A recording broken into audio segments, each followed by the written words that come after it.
Bien-aimés dans le Seigneur, bonjour. J'ai eu à cœur de vous partager ce que le Seigneur m'a mis à cœur. Dans ce dernier temps, je sais que beaucoup de personnes ignorent ce que je viens dire. J'ai eu à cœur par l'esprit de vous dire beaucoup de gens ignorent ça. Beaucoup plus, nous sommes beaucoup plus concentrés. Souvent même nous les pasteurs, nous parlons beaucoup plus sur les dîmes et les offrandes comme porte de bénédiction, tout et tout. Puis voilà, parfois les gens ont eu beaucoup de bénédictions par rapport à la dîme et les offrandes, bien sûr. Mais il y a des portes, parfois il y a des barrières qui sont tellement bloquées. Même les dîmes et les offrandes, ça ne peut pas dépasser ces barrières ou ces murs. Le Seigneur m'a ouvert les yeux quand j'étais en méditation. Il m'a dit, Michael, tu vois, vous avez l'habitude de donner la dîme. La dîme, c'est une obligation. Vous ne donnez pas la dîme pour attendre une bénédiction de ma part. Parce que je vous bénis et c'est dans ce que je vous ai donné que je réclame un dixième de ce que moi, l'Éternel, je vous ai donné. Donc, il n'est pas question que quand vous me donnez la dîme, vous croyez que vous êtes en train de s'aimer quelque chose pour attendre quelque chose. Non. C'est moi qui vous ai béni la première fois. C'est moi qui vous ai béni au début. Et maintenant, je réclame le 1/10 de ce que je vous ai donné. Donc, si vous me donnez le 1/10, ne pensez pas que vous êtes en train de s'aimer quelque chose pour mon royaume. Et les offrandes, toujours on prélève les offrandes dans ce que le Seigneur nous donne. Et il m'a dit, il y a une autre dimension que beaucoup de chrétiens, beaucoup d'enfants de Dieu, même toi, pasteur, vous refusez. Et je lui ai posé la question, je lui ai dit, quelle dimension?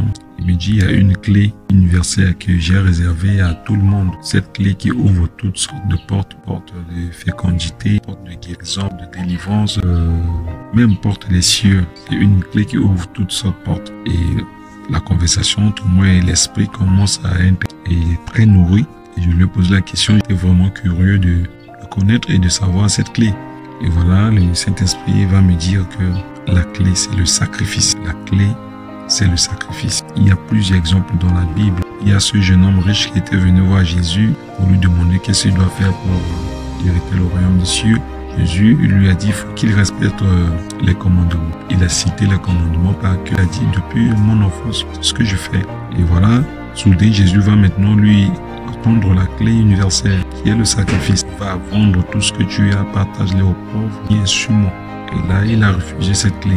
Pierre a accepté cette clé et Jésus lui a dit, sur toi Pierre, je bâtirai mon église. Pierre était un pécheur.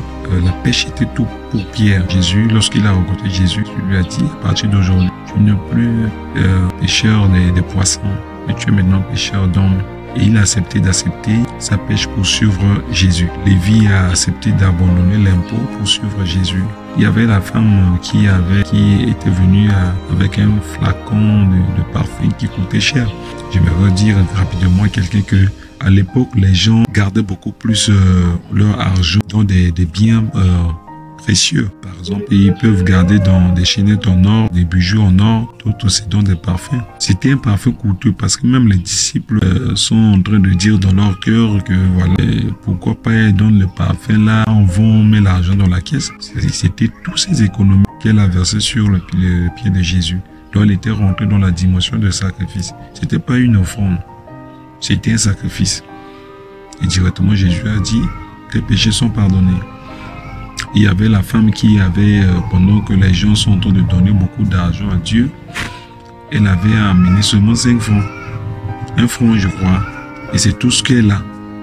C'est tout ce qu'elle a. Donc, elle était dans la dimension de sacrifice et Jésus a mentionné ce qu'elle avait fait parce qu'elle était rentrée dans la dimension de sacrifice. Abraham est rentré dans l'alliance lorsque il a reçu au sacrifice de son enfant unique, Isaac. Bien-aimé dans le Seigneur, si vous voulez déplacer les montagnes, si vous voulez briser des barrières, écrouler des murs devant vous, rentrez dans la dimension de sacrifice. Rentrez, quittez la dimension des offrandes, des dîmes, tout ça, rentrez dans la dimension du sacrifice.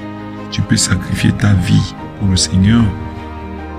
Tu peux donner toute ta vie pour le servir totalement. Tu peux sacrifier quelque chose qui est coûteux. Tu peux vendre quelque chose qui est coûteux de ta vie. Tu donnes l'argent pour la construction de l'église. Tu achètes la sonorisation de l'église.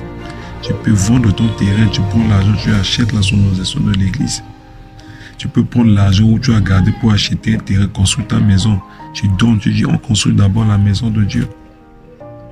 Ça, c'est la dimension du sacrifice. Et cette dimension-là, bien aimé dans le Seigneur, ça n'échoue jamais.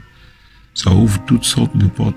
Dès que vous êtes dans ces sortes de dimensions, vous êtes directement dans le cœur de Dieu. Alors pourquoi le sacrifice? Parce que derrière le sacrifice se cache l'amour. Se cache l'amour. Si quelqu'un t'offre un grand cadeau qui représente, qui sort devant toi, qui sort à tes yeux comme un sacrifice, tu vas directement savoir que cette personne l'amène. Voilà pourquoi il m'a donné un cadeau qui coûte à sa vie, un cadeau très cher. Or, la Bible, toute la Bible est reposée sur l'amour. Dieu est reposé sur l'amour. La Bible déclare que celui qui n'aime pas n'a pas connu Dieu, car Dieu est amour. Il y a Jean 3,16 qui nous dit clairement que Dieu a tant aimé le monde, il a donné son Fils, mais pour que son Fils vienne faire quoi? Se sacrifier. Donc, en un mot, Dieu a tant aimé le monde, il a sacrifié son Fils. Pour prouver son amour, il a sacrifié son Fils. Voilà ce que le Seigneur m'a mis à cœur de vous partager.